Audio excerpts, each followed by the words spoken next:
Hello everyone, this is the daily devotional video for April 21st, 2018. Our passage for today is in the book of Matthew, chapter 16. We're reading verses 21 through 26.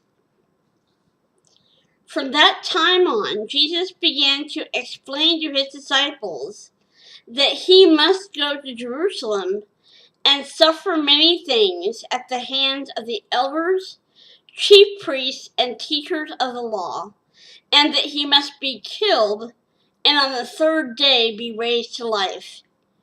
Peter took him aside and began to rebuke him. "Never, Lord," he said, "this shall never happen to you."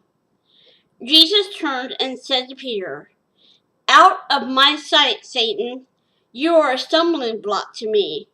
You do not have in mind the things of God, but the things of men." Then Jesus said to his disciples, "If anyone would come after me, he must deny himself and take up his cross and follow me. For whoever wants to save his life will lose it. But whoever loses his life for my sake, he will find it. What good will it be for a man if he gains the whole world, yet forfeits his soul? Or what can a man give in exchange for his soul?" The title for today's devotional is The Cost of Following Jesus. Have you ever found yourself trying to follow two people at one time? This works only when they're going in the same direction. But what happens if their paths diverge? For instance, imagine you're on a hiking trail with friends and you reach a fork in the road. If one person wants to go right and someone else thinks you should turn left, you must choose which one to follow. This principle is also true for Christians, but now our choice is whether to follow Jesus or ourselves. Most of us will happily follow Jesus as long as he's going where we want. But what happens if he leads us down a road of sacrifice, self-denial, suffering, or even death?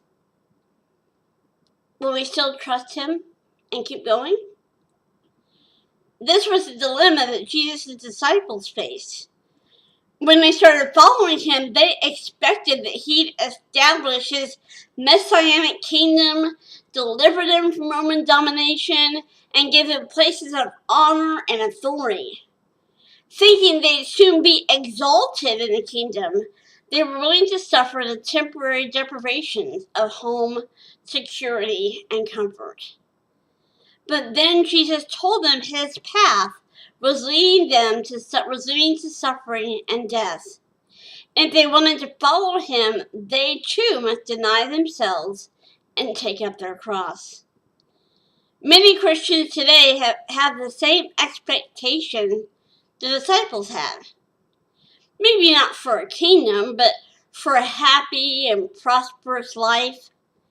However, this is essentially like inviting Jesus to follow us. Self-denial means giving up our right to lead and surrendering to Christ's lordship over our life. Though his path isn't easy, he alone knows the way to the Father's house. I love that. I love you guys. Thank you for watching. Hope you have a blessed day today. Hope to see you back here again tomorrow.